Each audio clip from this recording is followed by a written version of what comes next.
अस्सलाम वालेकुम फ्रेंड्स, उम्मीद करती हूँ आप लोग सब खैरियत से होंगे। और मैं भी बिल्कुल ठीक हूँ अल्हम्दुलिल्लाह।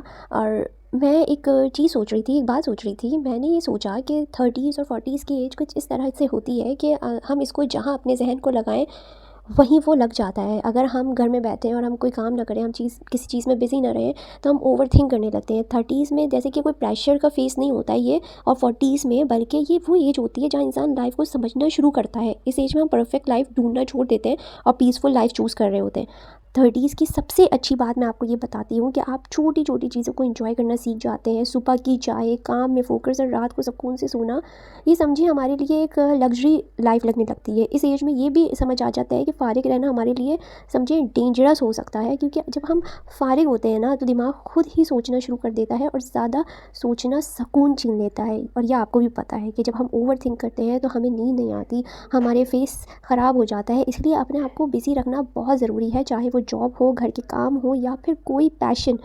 जब मैं देखिए जॉब भी करती हूँ, लेकिन मैंने व्लॉग बनाना इसलिए स्टार्ट किया ताकि मैं बिज़ी रहूँ, प्रोडक्टिव रहूँ और ओवर थिंक से दूर रहूँ। मुझे कोई व्लॉग बनाने की ज़रूरत नहीं है और ना ही मुझे इसकी अर्निंग की ज़रूरत है। लेकिन एक अगर व्लॉग बनाता है बंदा तो पूरा दिन एक समझे एक बिज़ी रहता है, एक प्रोडक्टिव रहता है। आप जॉब करके आते हैं, उसके बाद आप फारिग हो जाते हैं, आप चीज़ों को सोचने लगते हैं।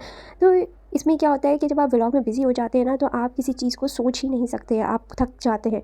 और क्योंकि जब आप अपना वक्त सही जगह लगाते हैं ना, तो नेगेटिव ख्यालात को जगह ही नहीं मिलती। ये एक ऐसी एज होती है कि इंसान ये भी सीख लेता है कि हर चीज़ कंट्रोल में नहीं होती है। लेकिन जैसे फिर यहाँ पे अल्लाह पर भरोसा आता है कि बिना शोर के, बिना कंप्लेन के आप अपनी मेहनत करते हो और अपना रूटीन फॉलो करते हो और बाकी चीज़ें अल्लाह पर छोड़ देते हो। इस एज में क्या होता है कि ज़्यादा रश होता है, ना ही ज़्यादा शो ऑफ, बस एक सिंपल सी लाइफ होती है।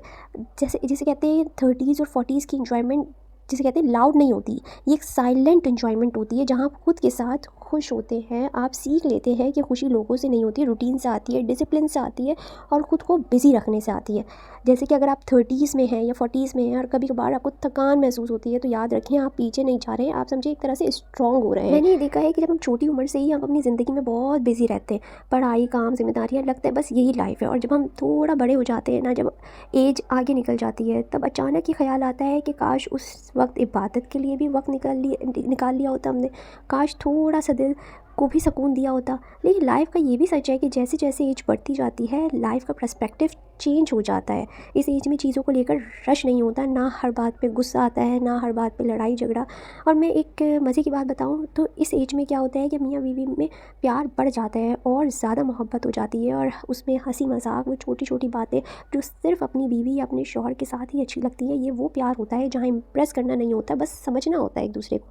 और मैं आपको बताऊँ, इस एज में ना लड़ाई झगड़े कम होते हैं, क्योंकि इंसान समझ जाता है कि सुकून जितना मतलब जीतने के लिए ना आपको एक दूसरे को के साथ कॉम्प्रोमाइज़ करना पड़ता है, आपको एक दूसरे को समझना पड़ता है। ये एज थोड़ी डिफरेंट होती है, लाउड नहीं होती लेकिन बहुत मीनिंगफुल होती है। अगर इस एज में आप सुकून ढूंढना चाहें ना, तो आपको मिल सकता है। बस अपनी एक्सपेक्टेशंस थोड़ी कम करनी होती है और शुक्र करना सीखना होता है। ज़िंदगी परफेक्ट नहीं होती, आपको पता है हर किसी की। लेकिन इस एज में ना इंसान ये सीख लेता है कि परफेक्ट की ज़रूरत भी नहीं होती। थोड़ा सा वक्त अपने लिए, थोड़ा सा वक्त अपने रिश्तों के लिए और थोड़ा सा वक्त अल्लाह के लिए, बस इतना काफ़ी होता है। ये एज हमें सिखाती है बहुत कुछ कि सुकून शून में नहीं होता है, बैलेंस में होता है। और शायद इसीलिए कहते हैं कि जैसे जैसे उम्र बढ़ती है ना, ज़िंदगी थोड़ी सिंपल और दिल थोड़ा खुश हो जाता है। और मेरी एक सिंपल रूटीन है और मैं अपनी सिंपल रूटीन को फॉलो करती हूँ और मुझे इस सिंपल रूटीन में बहुत सुकून मिलता है। एक दिली सुकून होता है, जो कि मैं कहती हूँ कि हाँ, अब मैं कहती हूँ जिनके पास पैसा होता है वो खा पी रहे होते हैं, वो घूम फिर रहे होते हैं, लेकिन उनके पास सुकून नहीं होता।